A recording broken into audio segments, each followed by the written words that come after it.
nuôi năm còn nuôi hè quay ô à nuôi năm còn nuôi hè quay preti nát ai hay nông phu hay là bằng preti mô tê cực kia nào ai nè cao cũng không cao cũng không thấp mà ngày hôm nay tôi là bình yên đó không có bao giờ kéo dài cho chúng ta một ngày, bình yên đó không bao giờ kéo dài chúng ta một tuần, bình yên đó không bao giờ kéo dài chúng ta một tháng hoặc một năm, nhưng ở giữa thời gian đó chúng ta đều sống trong sự bất an. Nào ý đập ban này mỗ ăn hè tầm thu mô nào ý đập ban này mỗ ăn hè tầm thu na nào đập ban này mỗ ăn hè thu pơ là thu năm nào đập ban mỗ ăn hè đồng phù kia nào đập ban mỗ tầm thu mô nghe thu na hè đi thu khai hè đi tầm hoa nghe tầm gu lên này nạt ai cái ấp lên mà chặt mắt ấp lên mà nào ruồi ấp lên mà nào mình ấp lên mà nào u nào rung răng mà u đã sai chỉ đi phùng eng đã con mà rung răng đã con tóc lạ can thế đi ở chỗ hãng làm gặp người này có thể họ nói không phải giống như nhà mình thì tôi lạ can thế đi bạn nào can pre bạn nào can chi bà phun trôi cái bà phun lạ thế đi bà tật ơi bà cái đi áp tự hay kia nào là phun bát đâu à mỗi lần chúng ta có áp lực rất là nhiều. Cho nên trong thời gian chúng ta sống tuôn môn hay kuriên môn an ra ở nó anh hãy đập bàn tầm lẽ nào tật này chị đập bàn đâu nào tật này tay hãy đập bàn đâu nào tật này nụ bù hay là bằng chút u răng rung răng ăn nghiền hãy đập bàn đâu im về ngoài tầm he ăn kia nuôi nằm đập bàn này chỉ nụ nào bằng ngoài rồi sốt Johan có chuyện quan trọng ngoài nuôi năm khăn mày lời tình rung rang ố nào có anh ra là cái nuôi năm khăn mày lời tình rung rang ố mà kể mà kia nào ý lời hôm rung rang mà thật chỉ nhét kể mà kia nào ý là lời tình rung rang viên thuốc nào để chúng ta uống giống như để chúng ta không bị bối rối, giống như một đứa nhỏ bắt đầu lên máy bay, một đứa con mình khóc không chịu lên máy bay. Năm nay cực hành cực phi trường con cùng làm nhâm ngân mỗi cho tiền và nhâm mà khách mới đi rồi mắm bừ mắm làm chính ạ na e này ha mai này còn bị thâu mà thèm một thuốc chữa ố là một cái thì xì sầm một cái thì xì mắt nó bự về ảo kia thì xì bít của mỏ mẹ ít nghe thì xì đóng còn mày ấy chăn cho nên mất xì mà xì mấy thì xì bít thì con xe 3 năm cực bách chục phút ăn còn bằng nghệt mong chiên người này còn ông bít chớp mong cái nào bắt nào ga nào nhâm nào nhàng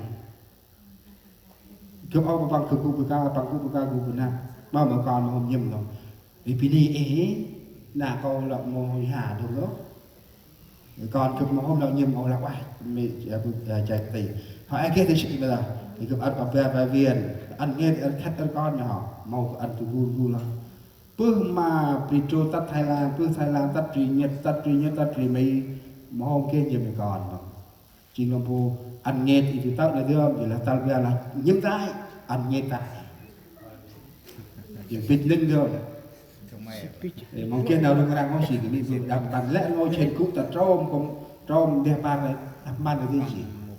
ra thằng ba không rồi đợi hành nhiên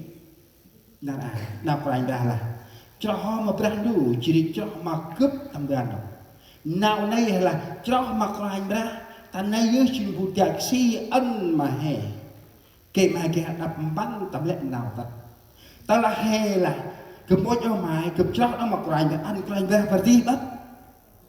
cứ mấp chạy phải lên bằng nó bằng bự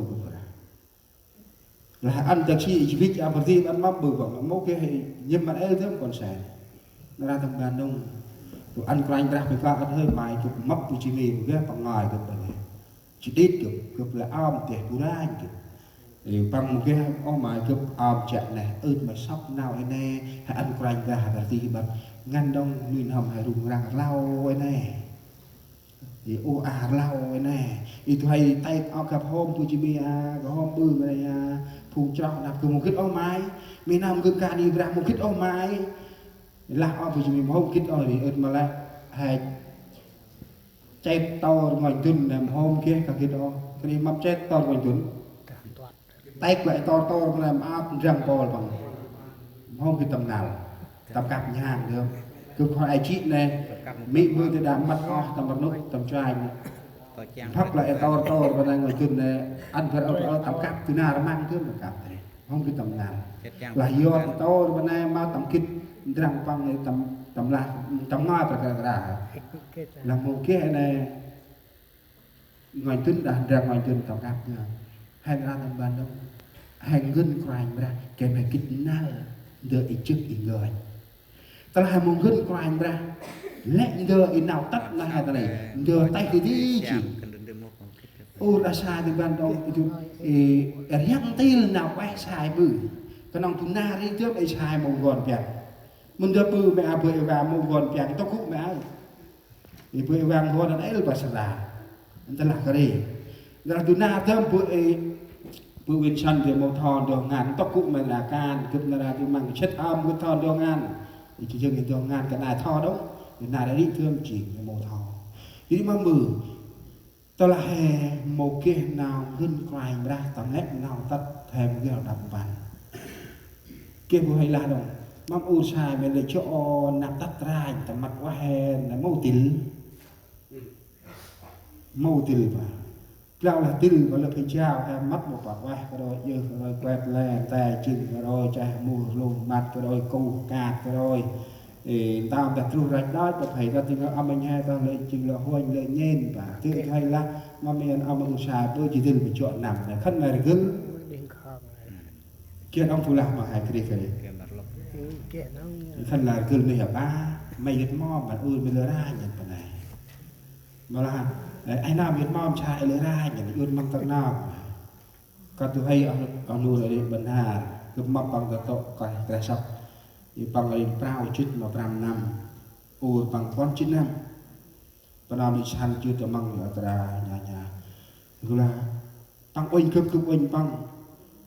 thì ơn mà hên đá bằng cướp đá bằng mỗi lại ôi bây giờ ít phục lâu ít sai bằng cướp đá bằng là cướp tự oanh cái đi tao cụ mà coi mẹ ô cướp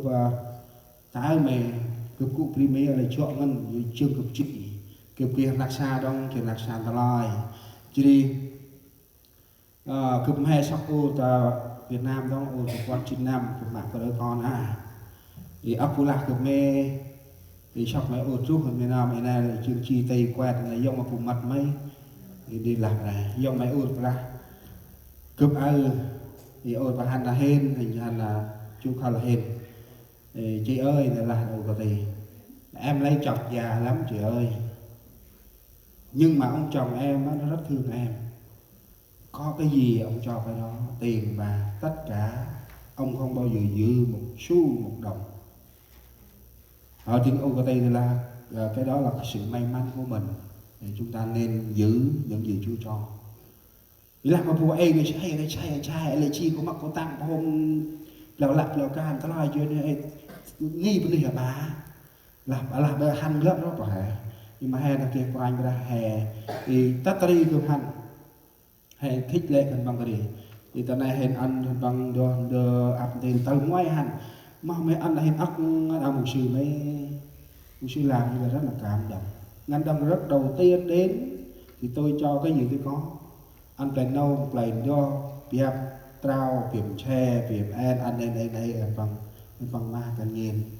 thì cứ là bằng sôi mặt ngoài ra sôi tập lập tầm gộp thì bằng ra cụ tập pháp mình tại mà tròn sao tròn nó tròn này nó đã ăn ông nâu hè tầm rung hay tầm nào đi chìm bò phù chóc hè ăn kia nó đập bàn